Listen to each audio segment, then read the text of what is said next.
José Badia, 72 ans, marié, 3 enfants, ancien conseiller de gouvernement et ambassadeur de la Principauté de Monaco, aujourd'hui retraité. José, la sagesse incarnée, qui sera, par son expérience de ministre et de diplomate, nécessairement l'homme de la situation au cours des échéances à venir. J'avoue toujours m'interroger sur l'Europe. Est-ce une attirante perspective ou un danger pour notre principauté? Les inconditionnels me font valoir, oui, l'Europe est alléchante quand elle propose la facilité des échanges offerts par son grand marché intérieur. L'Europe est séduisante quand elle vante la souplesse et la facilité des déplacements sur son territoire. L'Europe est engageante lorsqu'elle se montre ouverte à nous accueillir en son sein. Je peux l'admettre en effet. Quel fabricant monégasque ne se réjouirait pas de voir ses produits plus facilement diffusés sur le territoire européen? Quel transporteur de la principauté ne se déclarerait pas séduit à l'idée d'une plus grande liberté de son exploitation? Quel étudiant monégasque, enfin, n'envierait pas ses amis européens au vu des avantages offerts par Erasmus? Oui, mais à quel prix? Quelles en seront les contreparties?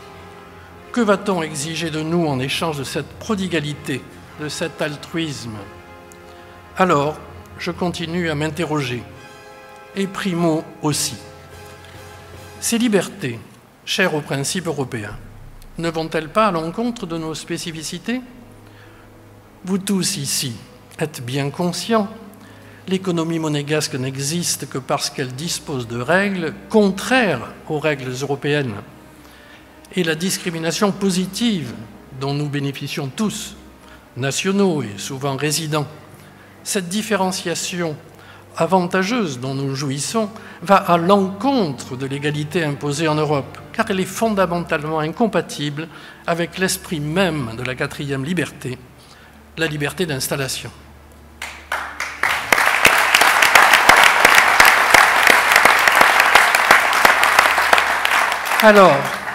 Alors, qu'adviendra-t-il de la priorité d'emploi?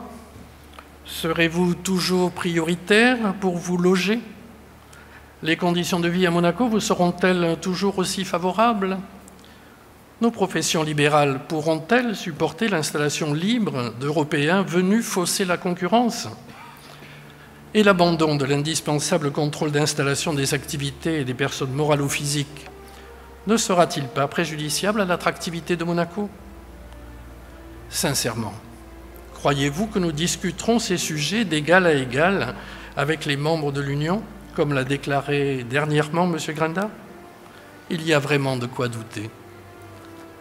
Quelques 10 ans auparavant, mes contacts diplomatiques auprès de l'Union européenne ont cherché à me tranquilliser, en mettant l'accent sur les aspects les plus positifs d'un encore. Mais l'avancée de nos échanges m'a peu à peu apporté la preuve du contraire et m'a fait découvrir ce qui se cachait derrière le rideau chatoyant de l'Europe. Et cette preuve n'est malheureusement pas démentie par les propos tenus par le médiateur désigné pour négocier avec la principauté. Il ne peut pas y avoir d'équivoque lorsqu'il affirme « Il faudra bien qu'à terme, les monégasques soient des Européens à part entière et qu'ils acceptent les 4 libertés, base même du marché intérieur. »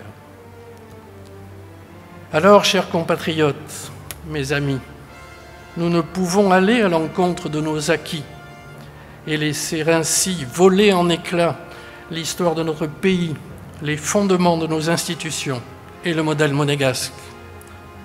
Chez Primo, nous ne sommes ni des inconditionnels en faveur de l'Europe, ni de fanatiques opposants. Nous prônons la prudence, le pragmatisme et la raison, car notre priorité est et sera toujours Monaco.